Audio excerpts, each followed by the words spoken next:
All right.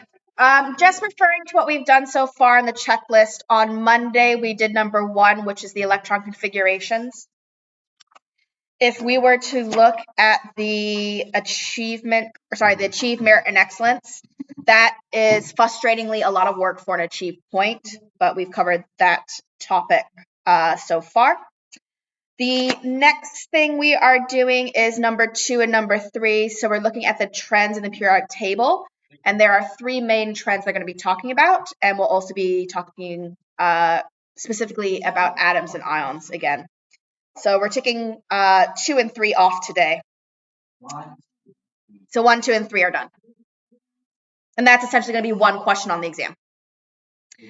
Cool. Good. All right.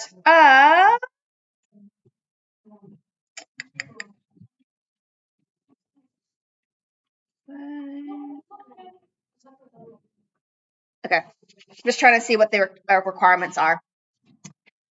All right. And I will hold off on doing this one as well for the time being. Let's just talk about periodic table trends. All right.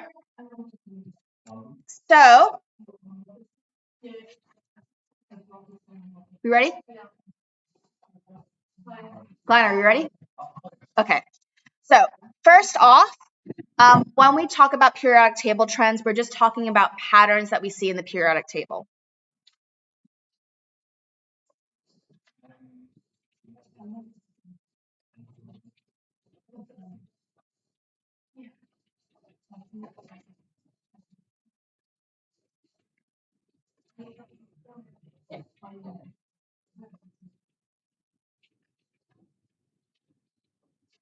So that's the first thing that we're going to keep in mind.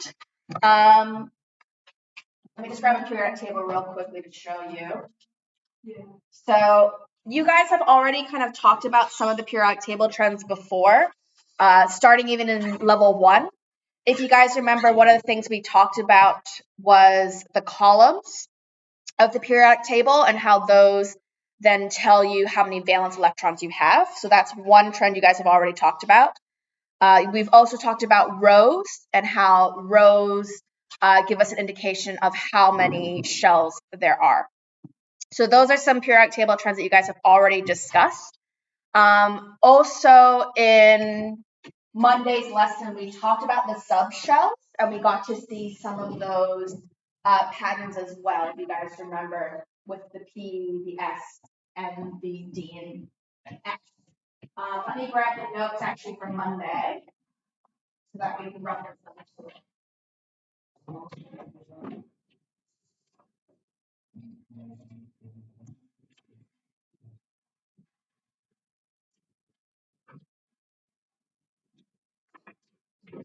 Because I think that actually is useful.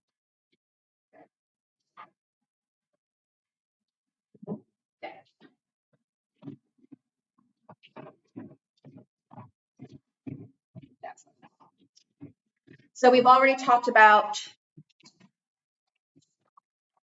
this as well as kind of like a trend, talking about the shells and the subshells that are occurring in different sections of the periodic table.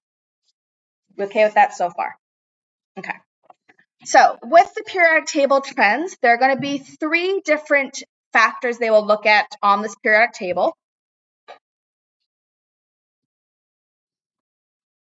And those 3 trends can come up on the questions.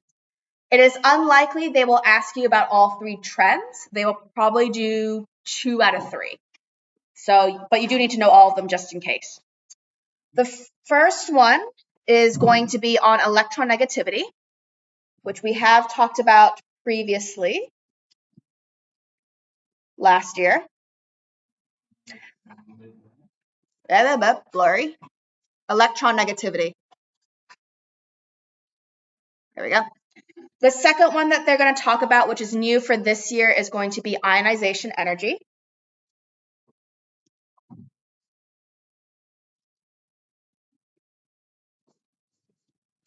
And then the third trend they're going to be talking about is the radius. So either they're going to talk about the atom or the ion radius. Actually, should be radii because we're talking about plural. So those are the 3 things that they will be asking you about. Are we okay so far with that? All right, I will go through each one and talk about the patterns that you see. There's going to be quite a bit of paper notes because I want to show you each one separately. The good news is when it comes to these three trends, the justification is very similar. So even though there are three different things that you have to potentially explain, you are more or less using the same reasoning for the trend. So that's the good news. Justification is similar. So with the justification of the patterns that we see, the main thing you guys are going to be thinking about is the attractive forces between the nucleus and the valence electrons.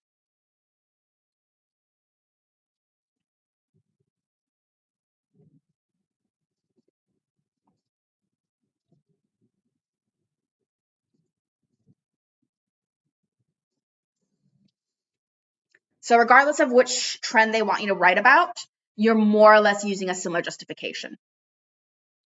Are you okay with that so far? Keep going. All right. So there's going to be two things that we're going to be looking at as factors to why we see these certain trends. The first thing we're going to be thinking about is the size of the nucleus.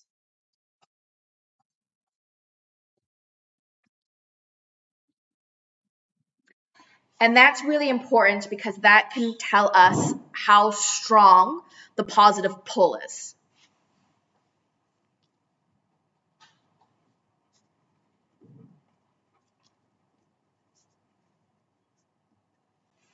So if we think about it logically, do you think a bigger nucleus would have more positive charge? Yes.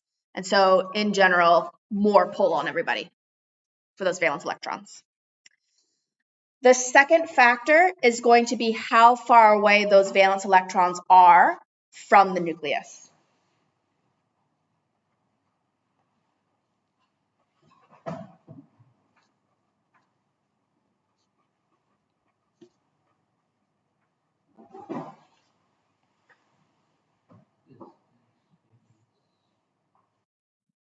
So basically, the farther away something is, the less attractive forces we have.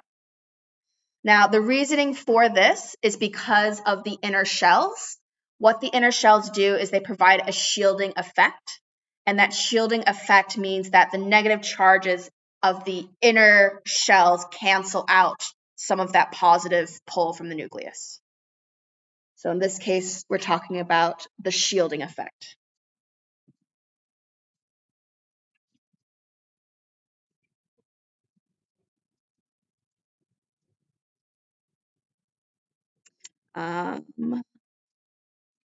The inner electron shells canceling out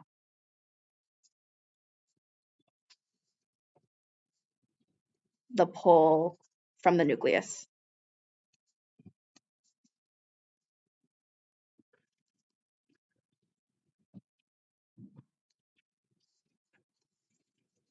So that's the nice thing, is that like I said, justifications are very similar. So I will pass out the first periodic table trend, and that's going to be the electron negativity. I'll notes down on this back.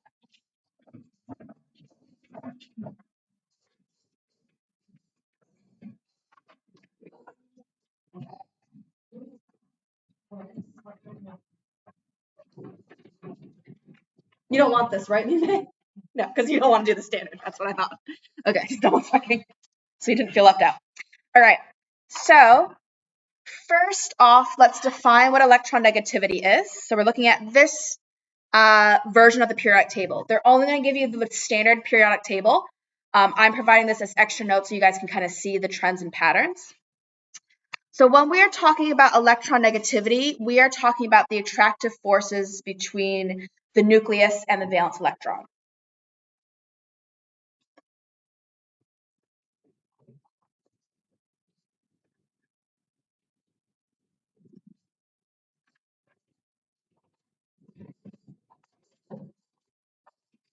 And if you guys remember, we did talk about this last year when we were trying to figure out if a molecule is going to be polar or not polar, because if it has a higher electron negativity, it's going to pull those shared electrons closer to it, making it slightly negative.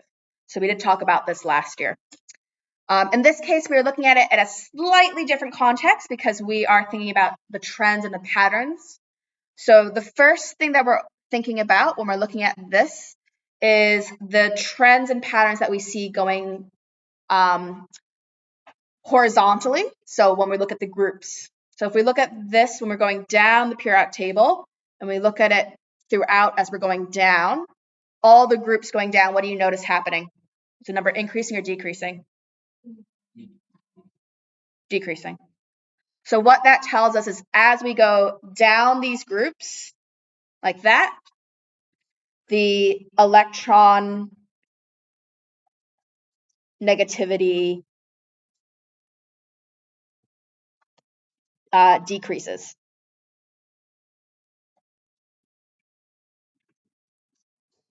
So basically what that means is that these atoms, their valence electrons have less of attraction to the nucleus. So that's our first pattern. All right, when we are going, do you want me to explain why? Or do you want just to look at the patterns first? Actually, I think that pattern stuff is the achieved anyway, so let's do that first. All right, when we are looking at it from the rows, left to right, what do you notice happening with these numbers? Increasing. So when I go this way, the electron negativity increases.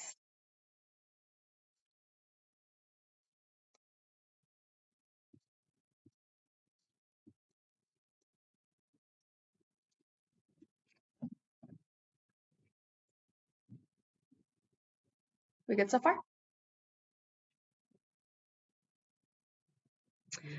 All right, so if we were looking at our assessment and we're thinking about the achieved merit and excellence, we can see here that being able to state relevant information about electron negativity, that's an achieved requirement. So if you can go through and say, this is decreasing, this is increasing, that would be enough for an achieved. So you haven't explained why. Okay. All right. So when it comes to comparison, they often like to compare things that are in the same group or the same period. So when we're talking about looking down and going through the columns, we are comparing the group.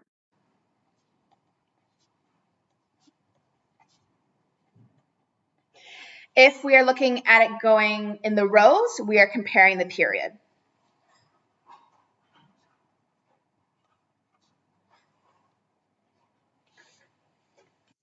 And what we're looking at in this case is trying to explain why that is happening. All right, keep going. Okay. So the thing to remember is with our justifications, how are those kind of playing into it? Like I said, you're going to be using these justifications in the same way, just a different context. So in this case, when we're going down the periodic table, each time we go down one of those rows, you are adding a new shell. Oh, so let's look back at our other notes here. You see how this is 1s, then 2s, then 3s, then 4s, then 5s, then 6s. S. Tongue twister. Same thing here.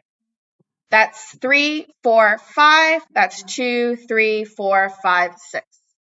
So what we're doing is as we're going down, we are adding a shell.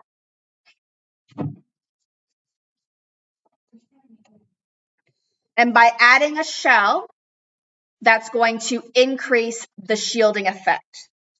So just trying to find the drawing I did before from Monday. So if you guys remember, when we were talking about these atoms, we talked about them having shells and we talked about them having subshells. So right now, if I had electrons in the 2p level, that attraction to the nucleus is what we're thinking about. Now, as my atoms get bigger, I'm adding more and more shells. This shell here counteracts some of the attraction from the nucleus. And so these electrons now are less attracted to the nucleus than the ones if they were a shell smaller. So that's what we're thinking about in this case. Every time we add a shell, we are increasing the shielding effect.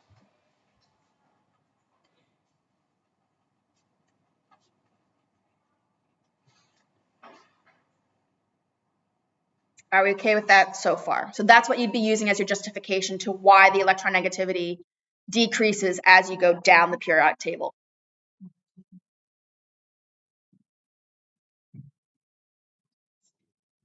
All right, happy? Okay so far? All right. Next one, and this one's a little bit more complicated to kind of get, is why when we look at the periodic table going to the right, we see an increase in the electronegativity. So this one here, the thing you are thinking about is each time we go to the right in the periodic table, we are adding a proton. And by adding a proton, we are then increasing that nuclear attraction from the nucleus. Are we okay with that so far? So this one here, we are adding protons because each time we go up one step on the periodic table, the element gets another proton. So there is more nuclear pull.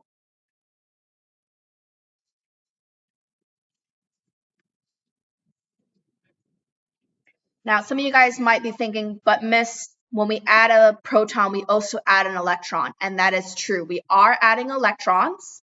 And so we don't have a change in the ratio of positive to negative because the ratio of positive to negative is still equal. The thing you have to remember is that even though we are adding these electrons, we are adding them to the same shell level. So it doesn't result in any more shielding effect to it. So the distance between that nucleus and the valence electrons remains the same. So that's why when we add the electrons, it doesn't make it counteract the change to it. Are we okay with that so far? So this is just something to remember when we're talking about the rows comparison, that they might ask you about, like, oh, you know, just keep in mind that even though we're adding electrons, it's to the same shell level.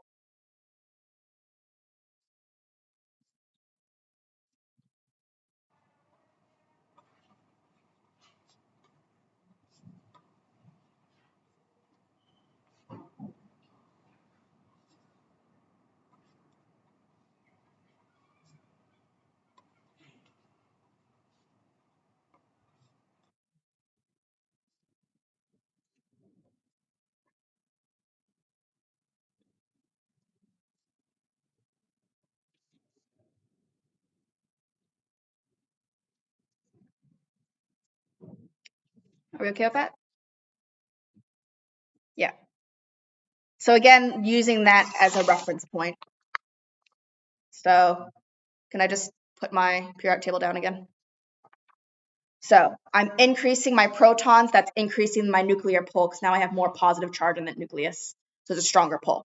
I am adding more electrons, but the electrons are being added to the same shell level. So it doesn't increase the shielding effect. Eventually, I get to a point where I've added enough electrons and protons that I have to start a new level. So that's the pattern that we see. Okay. So just want to pull out our checklist and our audit.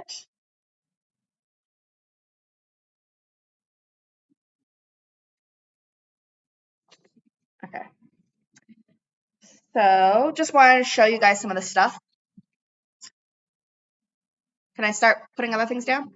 Okay. So when we're looking at these assessment criteria, defining electron negativity is important, and also that one has with minor errors, so maybe you make a little mistake. And then this one again, I'm not sure why I said ionization energy for both of them, but we're basically covering this first row. When we're looking at the audit, I just want to show you guys defining electron negativity. It has come up before, so just be mindful that the definitions might come up in the assessment. 2017, 2016, 2015, they consistently asked it, but they haven't asked it recently. But just so you know, we have covered this one, and that's lesson 2. Justification of the electronegativity and the same period, we've just done that one. So that's going to be lesson 2. They've asked this in 2019 and 2017. So you see what I'm saying? They do a mixture of the periodic table trends, and so it's not going to be consistently all 3 of them. This one here, they did the same thing, electronegativity, but talking about it in the group. So this is, again, and they did this in 2019 and 2016. So you just kind of see how common these things come up. And then the next thing we can see is that they talk about ionization energy and also comparison of the radii. So you can kind of get an idea of the makeup of the questions and how they hit it. Okay? All right, so that was electron negativity. I'll also do ionization energy, and then we'll have a little break. So let me pass out the ionization energy. You guys can see what that one looks like as a trend.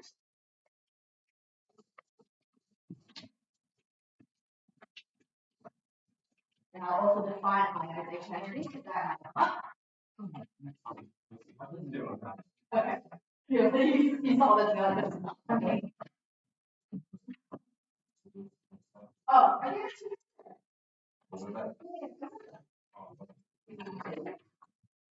yeah, I think yes. All right. So the next one we talk about is ionization energy. Is this guy over here.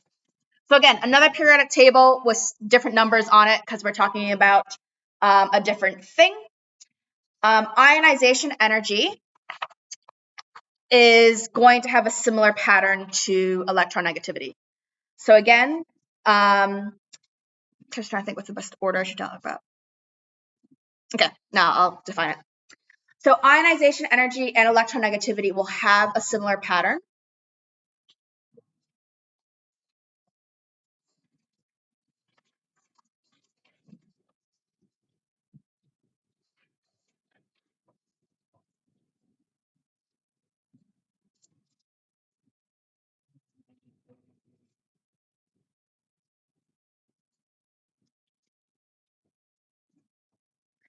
Because they are related to each other.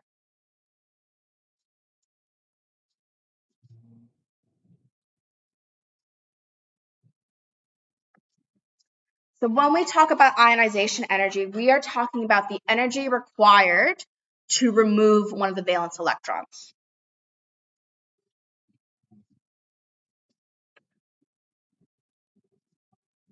That's such B's bed.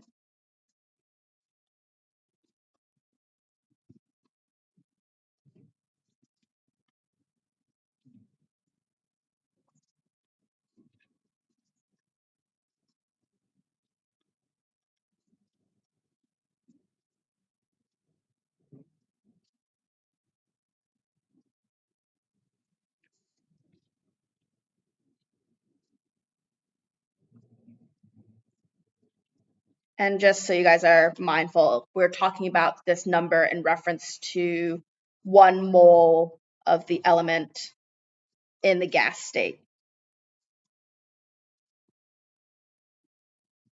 So basically, if we were looking at this like an equation, we would be talking about whatever element I have in the gas state, how much energy would it take to remove one of those electrons to form a positive ion. And that's just referring to as like a standard element.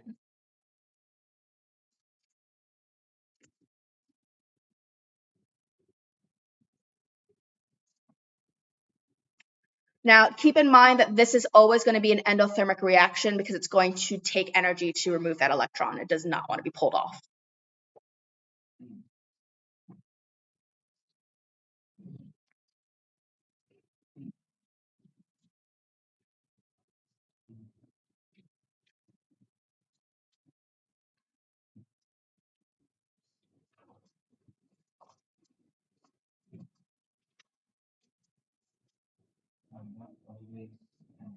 Yeah, it's always an endothermic reaction because we need energy to remove those electrons.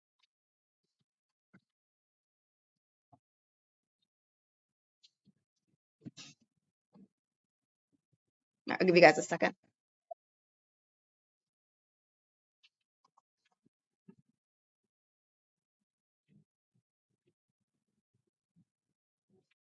All right, keep going. So we're going to see a similar pattern with the electronegativity and the ionization energy, because when we think about it, if ionization energy is the energy required to remove one valence electron, and electronegativity is referring to how attracted those valence electrons are to the nucleus, the higher my electronegativity, the more energy it's going to require to remove it, because it's going to be more attracted. Yeah, hopefully. So if we're looking at this guy over here, if we are looking at going down our periodic table, what do we notice happening with those numbers for the ionization energy? Do I need more energy or less energy? Less energy, because the numbers are going down. So as I go down the periodic table, the ionization energy decreases.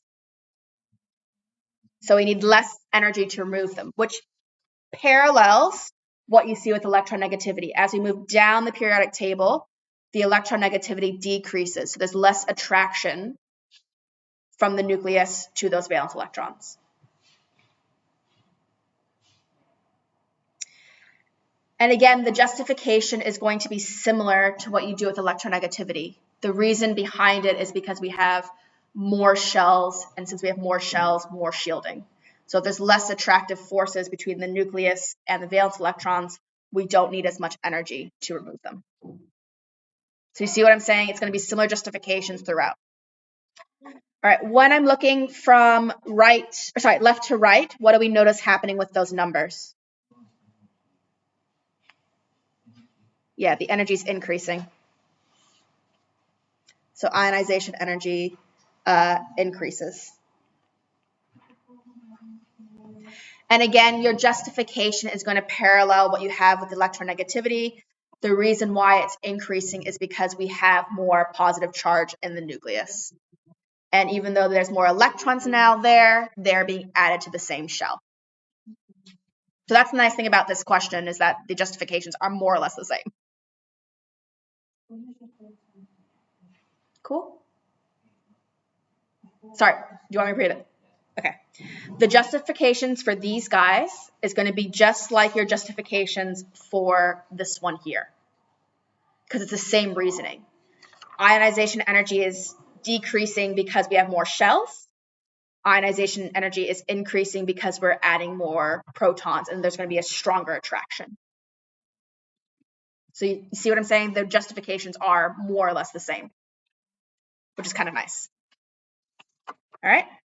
So looking at our checklist, we've talked about the trends of the first ionization energy. We talked about the factors that are affecting it, so the shielding and the attraction from the nucleus. And that's more or less all of that. So we've ticked off all these guys here.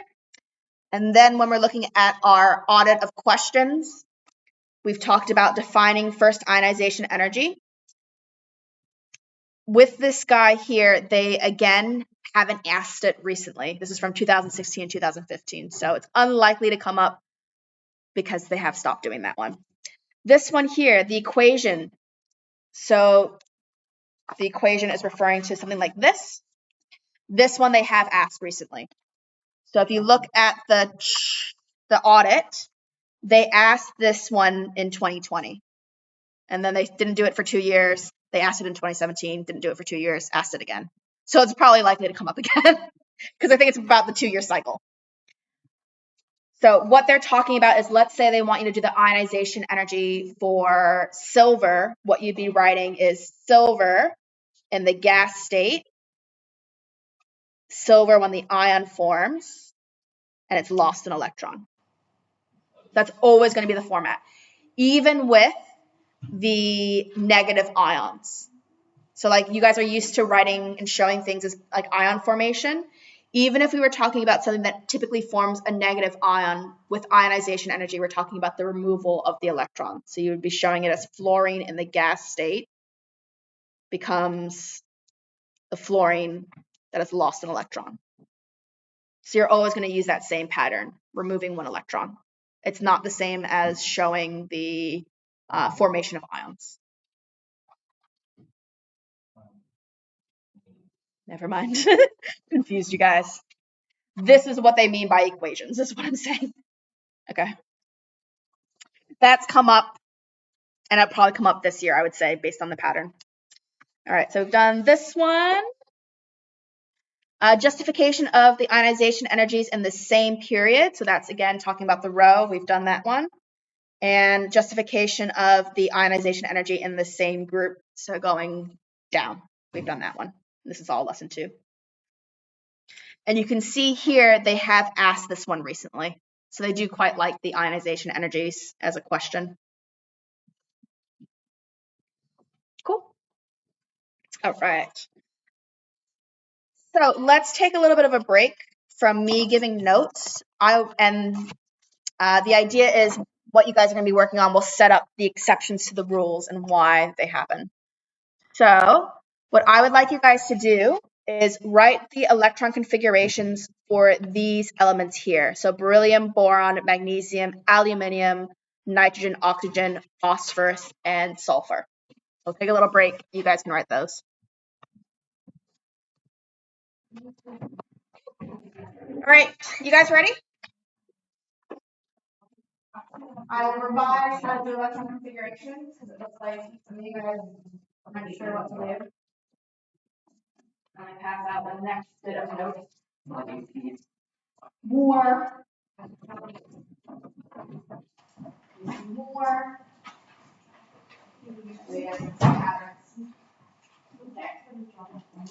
So,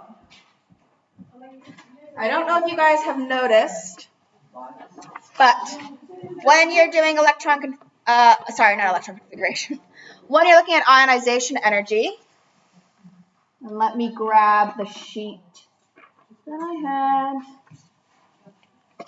Nope, this is all last week's. Where did it go? Oh, there it is. Okay. There we are. All right. So, when you guys are looking at ionization energy, what you might have noticed is, as I was talking about, as we go to the right, there should be an increase in ionization energy. However, there are a few exceptions to this. If we look at beryllium, we see that it's 899. When we go to boron, it drops to 800. And then when it goes to carbon, it goes back up. So there's this weird kind of drop down in ionization energy and then returning back to normal. Same thing with magnesium and aluminium. You'll notice from sodium to magnesium, there's an increase in ionization energy, which is what you'd expect. And then magnesium to aluminium, you see there's a slight drop, but then it keeps going up. Yeah? You see how some of them do that? And then same thing when you look at nitrogen and oxygen. That's 1400 versus 1300. There's a slight drop again. And then same thing with phosphorus and sulfur. There's a slight drop again. Yeah? So this guy and this guy, this guy and this guy. I should have done this in more colors. This guy and this guy, this guy and this guy. They don't follow the normal pattern. All right? We're going to find out. I provided this image because it visualizes what I'm talking about with the drop in ionization energy. So this is just showing the ionization energy as we're going through the first 20 elements. And we can see here those little drops that I was talking about. So I'm going to actually grab some more colors. So you see beryllium, boron, there's that drop. Magnesium, aluminium, there's this random drop. So what we need to understand is, why is there those random drops all of a sudden? That ties into the electron configuration of these elements. So when we do beryllium, and we are doing the electron configuration of that. Its atomic number is 4, so it would be 1s2, 2s2. Agreed? All right. When we do boron, the next element up, it's 1s2, 2s2, and now it's 5, so we now start the p level.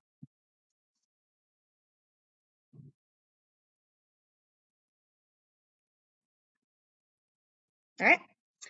Let's also look at magnesium, because that's how we're going to compare it. So magnesium is on our periodic table. Where are you?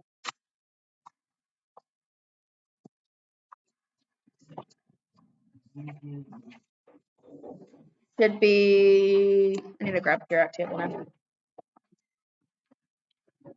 Magnesium is 12.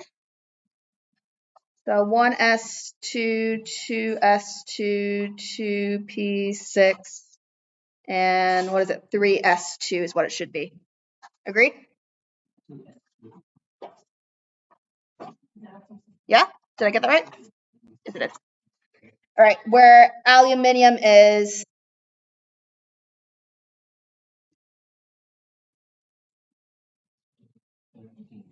3p1.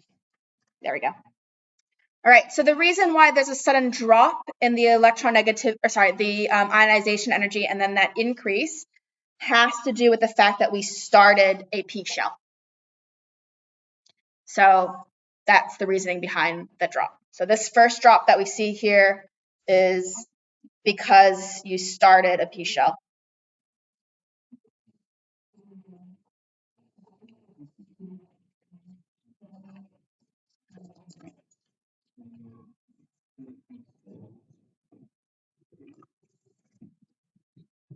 Cool. Next one. All right, the next drop we have is nitrogen with oxygen and phosphorus and sulfur. So again, let's look at their electron configuration. So nitrogen is 7.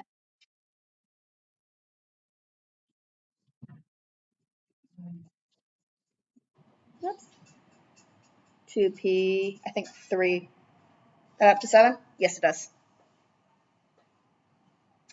And then oxygen would be the same thing with 1 more added.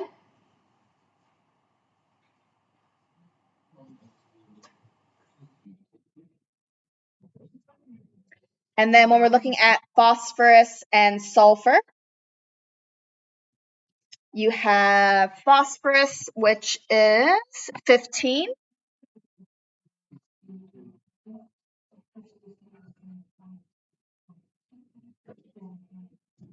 Is it 2p? Trying to figure out math. 15.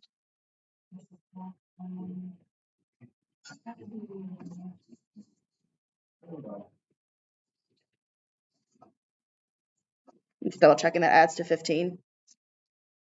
10, 11, 12. Yeah, that's 15. And then sulfur. Oops.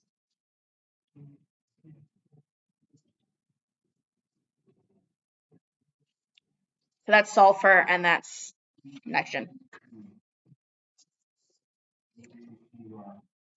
All right, so what we notice here is that when we get to oxygen and when we get to sulfur, we are going from 3 to 4. So we see how that is what we're noticing with that case. Yeah? What we have to remember with the P shell is that there are 3 shapes to that, correct? Now, what happens when it comes to the adding of electrons is that these electrons are going to first go into their own subshell before they share a shell. So when we're talking about the 3, you have 1, 2, 3.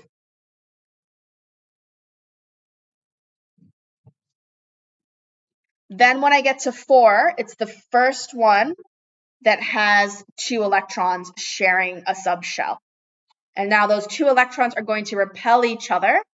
And so because they are repelling each other, it's going to be easier to remove one of those electrons. So that's why we see the drop when we get to the P levels. So when they are 3, they're really happy because they can each have their own subshell. Once they get to 4, we have our first pair of electrons, and so that's going to be repelling each other and thus easier to remove. So that's why there's a drop there too. So each has, each electron has its own subshell. And then once we get to here, we are adding the electrons need to share. Therefore, there's a decrease in ionization energy.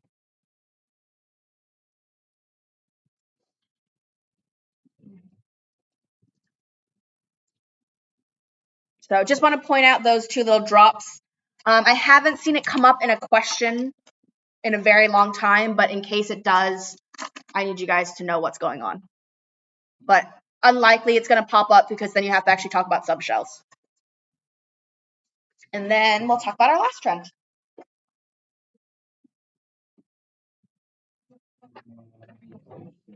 Yeah. They need to share the subshell. Therefore, there's a decrease in ionization energy because the electrons are repelling each other.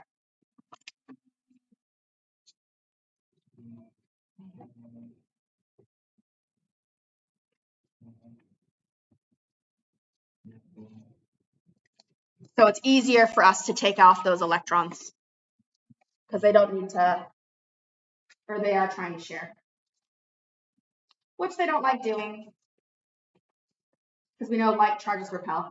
All right, last trend we talk about then is the size of our atoms.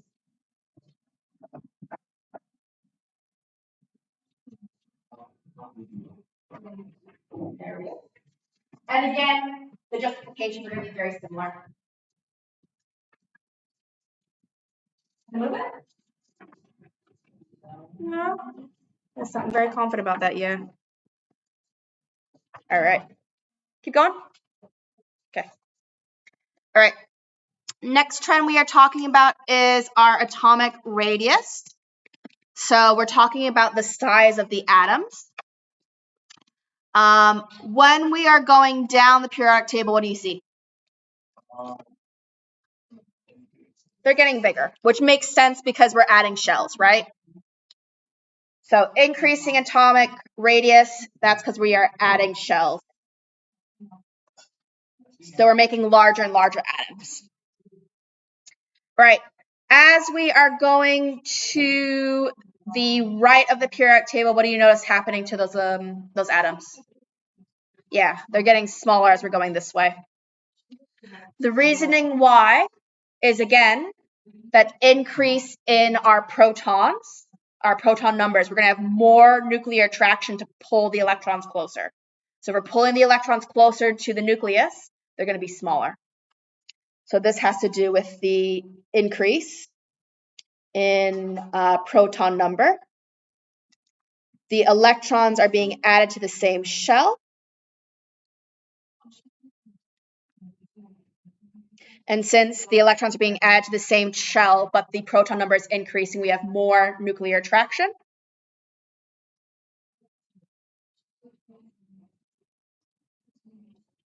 Therefore, it pulls the valence electrons closer, making the atoms smaller.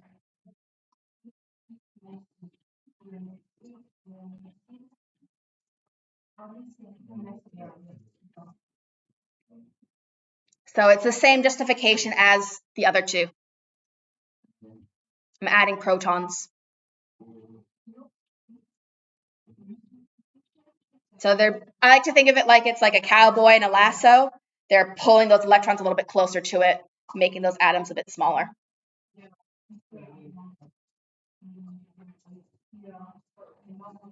That cut off very poorly. That's annoying. Yeah.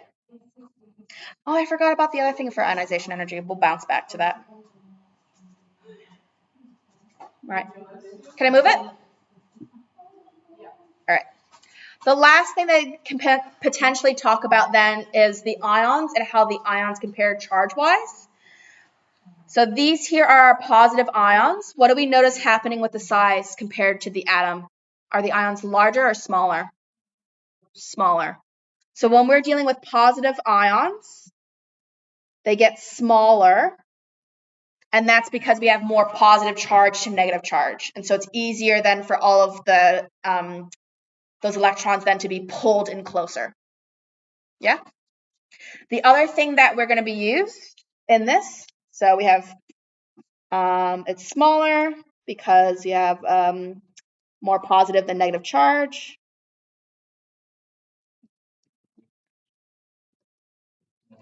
That's going to pull them in closer. The other thing that happens with these positive ions is that we're losing a shell.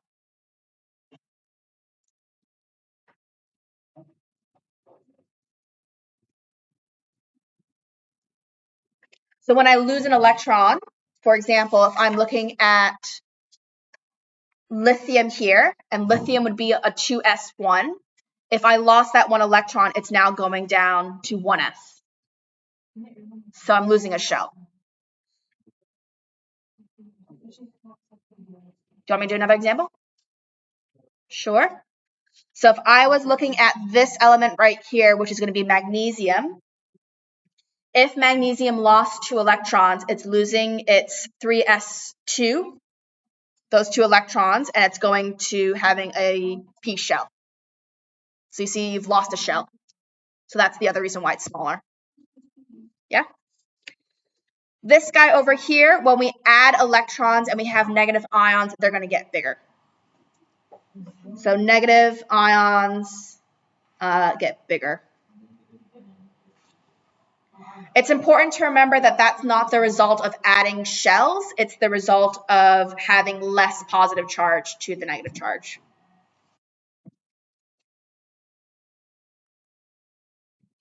So there's more electrons for the nucleus to hold.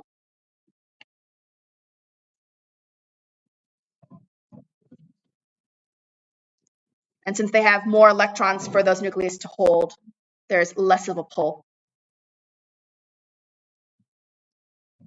Therefore, they're larger.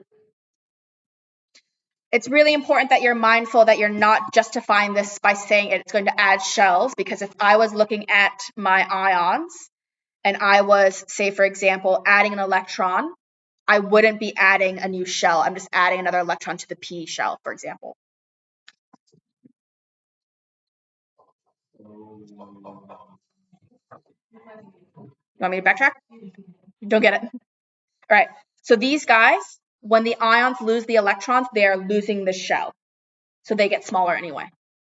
These guys here, we are adding an electron, but we're not adding enough electrons to make a new shell. What is happening, though, is now I have more electrons that are pulling me. So it's hard for me to hold on to all of them. Think about it like you're walking a dog. If you're walking 2 dogs, you get pulled a certain way. If you add a 3rd dog, it's then harder for you to control all 3 dogs. So that's why it's now getting a larger ion. Okay? So you guys might have already made your decision on whether or not you want to do thermochemistry. All right. The other thing I forgot to mention for ionization energy is be mindful that if we take off another electron, it's going to require more energy. If I take off another electron, it's going to require more energy to take off the second electron. So I take off 1 electron, there's a certain amount of energy to it, like magnesium. Magnesium, I'm trying to take off 2 electrons. The first electron will have less energy required than the second electron. Because the moment I try to take the second electron away, it's going to require more energy because now I have more positive charge than negative charge.